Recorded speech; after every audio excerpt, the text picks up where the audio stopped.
Class 11-এর নতুন semester সিস্টেমের ইতিহাস বিষয়ের সম্পূর্ণ বিস্তারিতভাবে আলোচনা করব। ইতিহাসের কোন কোন চ্যাপ্টার থাকছে এবং কোন কোন চ্যাপ্টার আরও নতুনভাবে অ্যাড করা হয়েছে। তাই ভিডিওটি তুমি শেষ পর্যন্ত দেখো, তোমার কাছে একেবারে ক্লিয়ার হয়ে যাবে যে ক্লাস 11-এর ইতিহাস বিষয়ে কোন কোন চ্যাপ্টার থাকছে, কোন কোন চ্যাপ্টার নতুন অ্যাড হয়েছে, কি কি কোশ্চেন প্যাটার্ন থাকছে, তা তোমার কাছে একেবারে ক্লিয়ার হয়ে যাবে। তাই ভিডিওটি ভালো লাগলে অবশ্যই একটি লাইক করে দিও এবং চ্যানেলে নতুন হয়ে থাকলে অবশ্যই সাবস্ক্রাইব করে নিও আরও বিভিন্ন শিক্ষা সংক্রান্ত নোটস, টিপস, ট্রিক্স, সাজেশন পেতে। তো চলো শিক্ষার্থীরা, দেরি না করে আজকের এই স্পেশাল ভিডিওটি আমরা শুরু করছি। প্রথমে আসি, তোমরা দেখো যে ক্লাস 11-এর যে ফার্স্ট সেমিস্টার, অর্থাৎ প্রথমে যে পরীক্ষাটি হবে সেটি হচ্ছে সেমিস্টার 1। এই সেমিস্টার 1-এ কি হচ্ছে, টোটাল হচ্ছে 90 ঘন্টার ক্লাস থাকছে।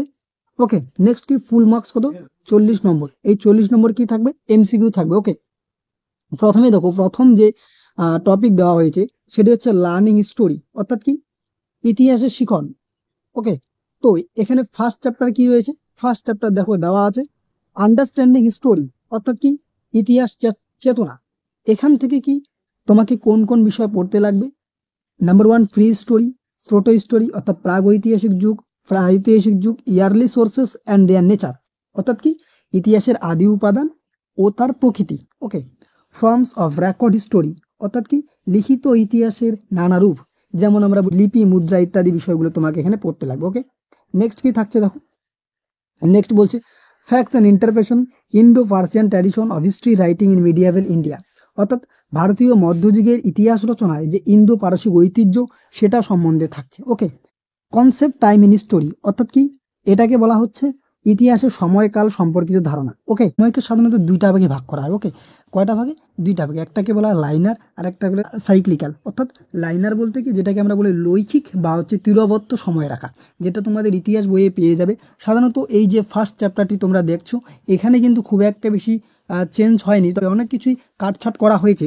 কারণ এর আগের বারে যেই সিলেবাস ছিল সেই সিলেবাসই মূলত এগুলো রয়েছে, কিন্তু অনেকটা কাটছাট করা হয়েছে। আর কি এখানে থাকছে, আরেকটা থাকছে cyclical periodisation of history and chronological, অর্থাৎ আরেকটাকে বলা হয় চক্রাকার বা বৃত্তকার সময় রাখা। এই দুটি সময় রাখা। তাহলে প্রথম চ্যাপ্টারে কি কি থাকছে, প্রাগৈতিহাসিক যুগ, তার সাথে কি থাকছে ইতিহাসের আদি উপাদান ও তার প্রকৃতি, লিখিত ইতিহাসে নানা রূপ, ইতিহাস রচনার গুরুত্বপূর্ণ তথ্যাদি ও তার ব্যাখ্যা, অর্থাৎ এই যে বলছে ফ্যাক্টস অ্যান্ড ইন্টারপ্রিটেশন, ইতিহাস রচনার গুরুত্বপূর্ণ তথ্যাদি ও তার ব্যাখ্যা। তারপরে থাকছে কি, যে ভারতীয় মধ্যযুগে অর্থাৎ ইন্দো পার্সিয়ান ট্র্যাডিশন, অর্থাৎ ভারতীয় মধ্যযুগে ইতিহাস রচনা, ইন্দো পারসিক ঐতিহ্য, ইতিহাসের সময়কাল সম্পর্কিত ধারণা। এই সময়কালকে দুইটা ভাগে ভাগ করা হচ্ছে, একটাকে বলা লাইনার, একটাকে বলা সাইক্লিয়ার। এই হলো ফার্স্ট চ্যাপ্টারের যে মূল বিষয় সেটি। এই প্রথম চ্যাপ্টার থেকে, অর্থাৎ ইউনিট 1 যেটা প্রথম চ্যাপ্টার বলা হচ্ছে, সেখান থেকে পরীক্ষায় থাকবে 10 নম্বর। ওকে, সেখান থেকে পরীক্ষায় তোমার থাকবে 10 নম্বর। পরবর্তী ইউনিট হচ্ছে দ্বিতীয় ইউনিট। এখানে কি থাকছে, এম্পায়ার্স মানে হচ্ছে কি সাম্রাজ্য। এখান থেকে কি থাকতেছে দেখো, এম্পায়ার্স অ্যাক্রস দ্য 3 কন্টিনেন্ট, অর্থাৎ 3টি সাম্রাজ্যের বিস্তারিত বর্ণনা থাকছে। কি থাকছে দেখো, ফার্স্ট থাকছে 1300 বিসি টু 1000 বিসি, অর্থাৎ 1300 খ্রিস্টাপূর্ব থেকে 1000 খ্রিস্টপূর্বাব্দ পর্যন্ত। কি থাকছে, introducing the age of empires, অর্থাৎ হচ্ছে সাম্রাজ্য বিস্তার যুগের যে সূচনা সেটি থাকছে। Dynamics of the Roman empire, অর্থাৎ রোমান সাম্রাজ্যের যে বিভিন্ন দিকগুলি সেটি থাকছে। তারপরে কি থাকছে, implication of the contact of Romans with the subcontinent empires. Okay, কি থাকছে, যে রোমান সাম্রাজ্যের যে বিস্তারিত দিক সেটাও থাকছে। The importance of slavery in the economy, cultural transformation and impact of the slave economy, অর্থাৎ কি থাকছে, রোমান সাম্রাজ্যের যে কৃতদাস প্রথা, সেই কৃতদাস অর্থনীতি ইত্যাদি বিষয়গুলো এখানে থাকছে। অর্থাৎ কৃতদাস প্রথার গুরুত্ব থেকে শুরু করে কৃতদাস প্রথার যে বিভিন্ন দিকগুলো, কৃতদাস প্রথার যে রোমান সাম্রাজ্যে কি পরিবর্তন এনেছিল, কৃতদাস প্রথার আর সময় অর্থনৈতিক দিক কি ছিল ইত্যাদি বিষয়গুলো।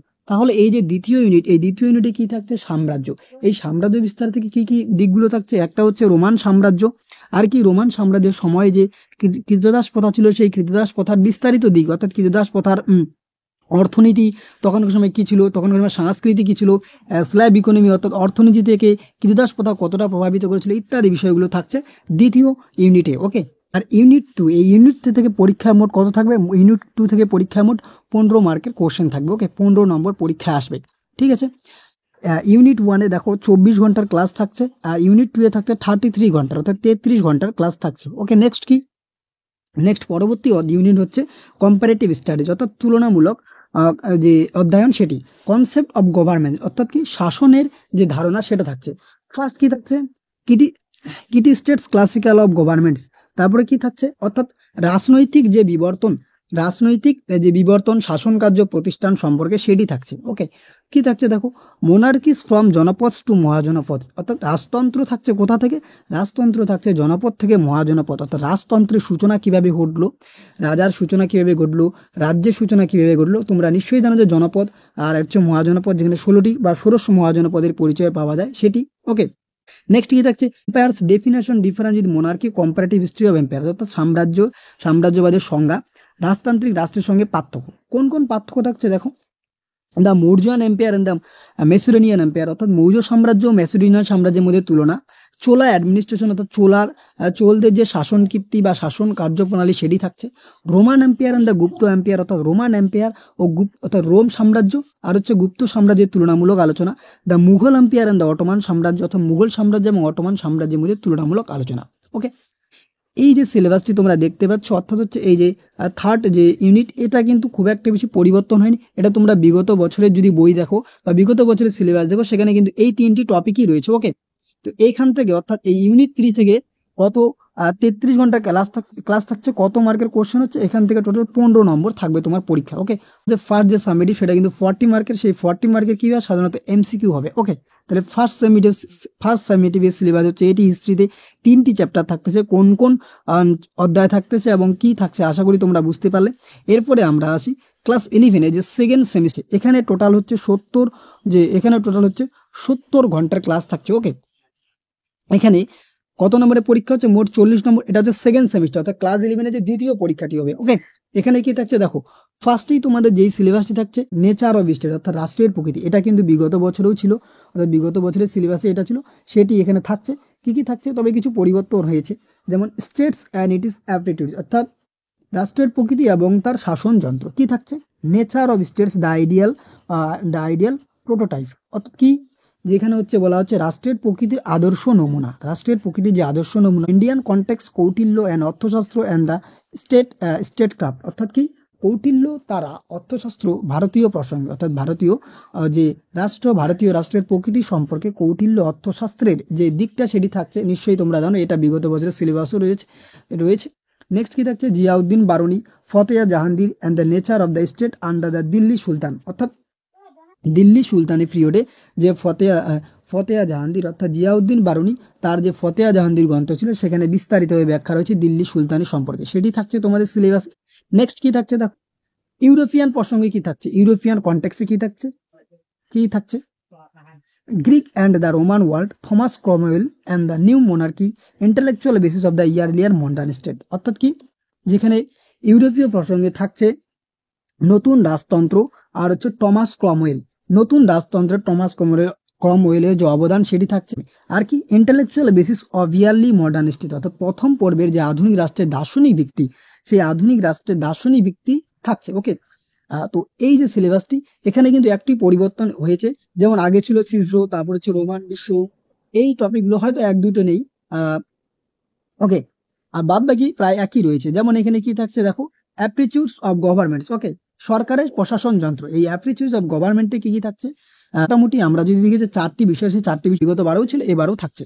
কি, পার্সিয়ান স্যাট্রাপস, যেটা ছিল পার্সিয়া স্যাট্রাপ, তারপর হচ্ছে চাইনিজ ম্যান্ডারিন, অর্থাৎ চীনে ম্যান্ডারিন ব্যবস্থা, তারপরে থাকছে দিল্লি সুলতানি ইকতাদার, অর্থাৎ দিল্লি সুলতানি যে ইকতাদার প্রথা, সেই ইকতা ব্যবস্থা সেটি থাকছে। আর কি থাকছে, মুঘল মনসবদার, অর্থাৎ মুঘল আমলে যে মনসবদার প্রথা বা মনসবদার ব্যবস্থা সেটি।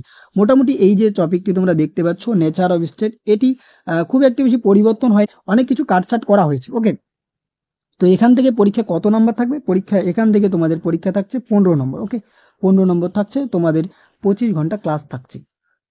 নেক্সট দেখো, চেঞ্জিং ট্রেডিশন, অর্থাৎ ঐতিহ্যের যে পরিবর্তন সেটা থাকছে। কি থাকছে, দ্য ক্রুসেড, অর্থাৎ ক্রুসেড, তোমরা নিশ্চয়ই জানো ক্রুসেড বা যেটি ধর্মযুদ্ধ, সেই ক্রুসেড নিয়ে কি থাকছে, চেঞ্জিং কালচার ট্রেডিশন, অর্থাৎ যে সেখানে যে সাংস্কৃতিক পরিবর্তন সেটি, two appreciate the history of culture transformation with the reference to paintings art and architecture of the period, অর্থাৎ সেই সময়কালের যে আর্কিটেকচার, অর্থাৎ ভাস্কর্য স্থাপত্যের ক্ষেত্রে এবং পেন্টিং আর্ট, অর্থাৎ শিল্পকলার ক্ষেত্রে, চিত্রের ক্ষেত্রে কি পরিবর্তন এসেছে, রেনেসিয়ান্স বা নবজাগরণের পিরিয়ডে বা নবজাগরণের সময়কালে কি কি পরিবর্তন এসেছিল, অর্থাৎ পেন্টিংয়ের ক্ষেত্রে, শিল্পকলা, পেন্টিংয়ের ক্ষেত্রে, চিত্রকলার ক্ষেত্রে, আর্ট অর্থাৎ শিল্পকলার ক্ষেত্রে, আর্কিটেকচার অফ দ্য পিরিয়ড অর্থাৎ ভাস্কর্য স্থাপত্যের ক্ষেত্রে কি কি পরিবর্তন এসেছিল। নেক্সট কি থাকছে দেখো, নেক্সট থাকছে ডিবেট অন রেনেসাঁস, অর্থাৎ নবজাগরণের যে বিতর্ক, একটা পজিটিভ অ্যান্ড নেগেটিভ ইম্প্যাক্ট, অর্থাৎ ভালো দিক আর খারাপ দিক, অর্থাৎ এর ইতিবাচক দিকগুলি কি ছিল এবং নেতিবাচক দিকগুলি বা প্রভাবগুলি কি ছিল। ওকে, নেক্সট কি এখানে থাকছে রোমান ক্যাথলিক চার্চ, অর্থাৎ রোমের যে ক্যাথলিক চার্চ, যেটা তোমরা নিশ্চয়ই জানো যে যেখানে পোপতন্ত্র ছিল, সেই পোপতন্ত্রকে নিয়ে যে বিস্তারিত বিষয়গুলি সেগুলি কিন্তু এখানে থাকতো। ক্যাথলিককে নিয়ে বিভিন্ন যে দিকগুলো সেগুলো থাকছে। প্রোটেস্ট মুভমেন্ট অর্থাৎ প্রতিবাদী আন্দোলন থাকছে। তারপরে যে ভক্তি, এইগুলো একটু একটু অ্যাড হয়েছে এখানে। ভক্তি, সুফি, কনফিউশন, টাও অ্যান্ড শিন্টো, অর্থাৎ শিন্টো ধর্ম, যেটা জাপান, চীন ইত্যাদি দিকগুলো এখানে থাকছে। সুফি মুভমেন্ট, যেখানে ভারতে ভক্তি আর সুফি মুভমেন্ট মূলত ভারতে। এই যে চ্যাপ্টারটি তোমরা দেখতে পাচ্ছ, অর্থাৎ চেঞ্জিং ট্র্যাডিশন, এটা কিন্তু সম্পূর্ণ রকমভাবে নতুনভাবে অ্যাড করা হয়েছে। এখানে অনেক কিছুই রয়েছে যেগুলো আগে ছিল সেগুলো থাকছে, কিন্তু তার সাথে কিছু নতুন থাকছে, যেমন শিন্টো, টাও, তারপরে যে কনফিউশন অর্থাৎ চীনে কনফুসিয়াস যে ধর্ম সেগুলি, ভক্তি, তারপরে যে সুফি মুভমেন্ট ইত্যাদি বিষয়গুলো থাকছে। আর কি থাকছে এখানে, এখানে হচ্ছে রেনেসাঁস যুগের যে শিল্পকলা, ভাস্কর্য স্থাপত্য ইত্যাদি দিকগুলি থাকছে। তার সাথে হচ্ছে নবজাগরণ বা রেনেসাঁসের যে ভালো দিক এবং খারাপ দিক। ওকে, এখানে দেখো আর কি, এখানে হচ্ছে যদি আমরা দেখি এই ইউনিট 5 থেকে 10 নম্বর পরীক্ষা তোমার থাকবে।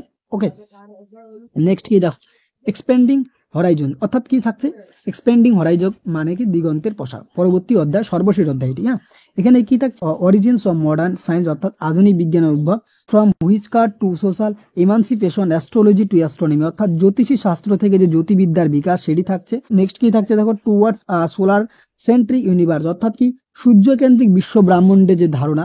নেক্সট কি থাকছে, জিওগ্রাফিক্যাল এক্সপ্লোরেশন, অর্থাৎ ভৌগোলিক যে অভিযান বা ভৌগোলিক যে আবিষ্কার, অ্যান্ড নিউ জিওগ্রাফিক্যাল নলেজ, অর্থাৎ নতুন ভৌগোলিক অভিযান বা নতুন ভৌগোলিক বিভিন্ন জ্ঞান সেগুলো থাকছে। ওকে, টেকনোলজিক্যাল অ্যাডভান্সমেন্ট, অর্থাৎ প্রযুক্তিবিদ্যার যে অগ্রগতি সেটি থাকছে। তার সাথে কি থাকছে দেখো, agricultural, military and ship building technology, অর্থাৎ কি সামরিক ক্ষেত্রে প্রযুক্তিবিদ্যার অগ্রগতি, এবং তার সাথে কি জাহাজ নির্মাণ শিল্পে প্রযুক্তিবিদ্যার অগ্রগতি। ওকে, নেক্সট কি থাকছে দেখো, এখানে printing revolution in western Europe, অর্থাৎ পশ্চিম ইউরোপের যে মুদ্রণ বিপ্লব অথবা মুদ্রণ শিল্পে যে বিপ্লব সেটি ভীষণ গুরুত্বপূর্ণ, সেটি থাকছে। তার সাথে কি থাকছে, এর সাথে অ্যাটাচ হিসেবে থাকছে reference to the contributing of China, অর্থাৎ চীনের মুদ্রণ শিল্পে বিপ্লব, জাপান অর্থাৎ জাপানে, and the Arab world of the art of painting, অর্থাৎ আরবে মুদ্রণ শিল্পে বিপ্লব, তার সাথে শিল্পকলার বিভিন্ন দিকগুলো। এগুলো হচ্ছে সর্বশেষ অধ্যায়। তাহলে সর্বশেষ অধ্যায় থেকে কি থাকছে আশা করি তোমরা বুঝতে পারলে। বিগতবারের যে ক্লাস 11-এর সিলেবাস ছিল সেখানে কিন্তু দিগন্তের প্রসার ছিল অধ্যায়টি। ওকে, ওই অধ্যায়টি এখানে দেওয়া হয়েছে, কিন্তু এখানে অনেকটা কাটিং করা হয়েছে।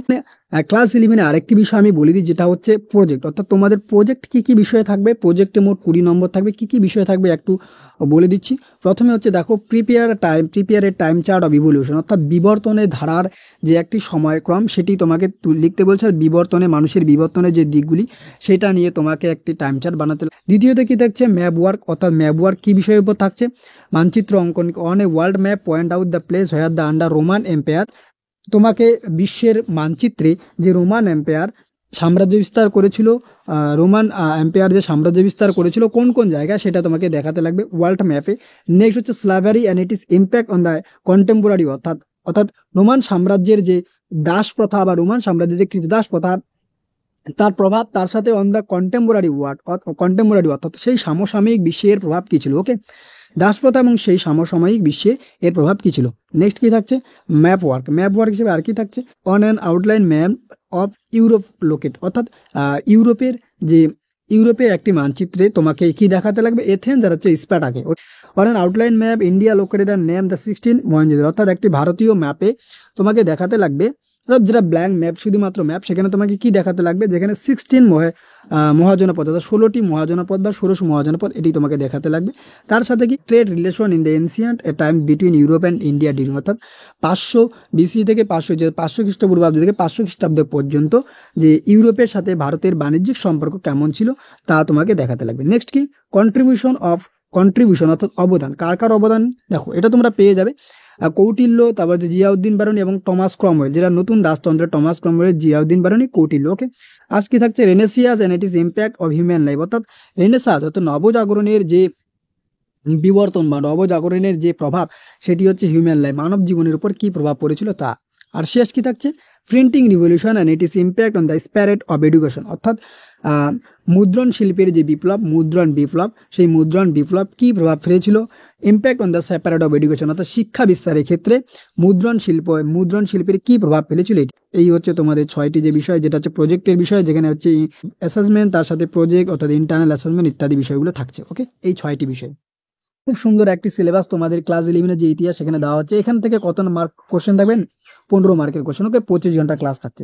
তাহলে এই যে সেমিস্টার 2 যেটা তোমাদের মার্চে নাগাদ হবে, সেখানে হচ্ছে 40 মার্কের পরীক্ষা, 40 নম্বরে হবে। ঠিক আছে, এখানে কি থাকবে? এখানে কিন্তু নিশ্চয়ই তোমরা জানো এসিকিউ প্লাস হচ্ছে ডিকিউ, অর্থাৎ বড় প্রশ্ন এবং তার সাথে এসিকিউ প্রশ্ন মিলে মোট হচ্ছে 40 নম্বরে পরীক্ষা প্রশ্ন থাকবে। আশা করি তোমাদের বোঝাতে পেরেছি বিষয়গুলি। ভিডিওটি অবশ্যই বন্ধুদের মাঝে শেয়ার করো, যাতে সবাই এই ব্যাপারটি বুঝতে পারে ক্লাস 11 ইতিহাসে কোন কোন চ্যাপ্টার থাকছে, কোন বিষয়ে বাদ দেওয়া হয়েছে এবং কোন কোন বিষয় নতুন করে অ্যাড হয়েছে। সিলেবাসটি এটি তুমি স্ক্রিনশট নিতে বা আমাদের টেলিগ্রাম চ্যানেলে গিয়ে যুক্ত হও, সেখানে গিয়ে তুমি এটি ডাউনলোড করতে পারবে। ওকে, টেলিগ্রাম চ্যানেলে গিয়ে আমাদের এই পিডিএফটি তুমি ডাউনলোড করতে পারবে।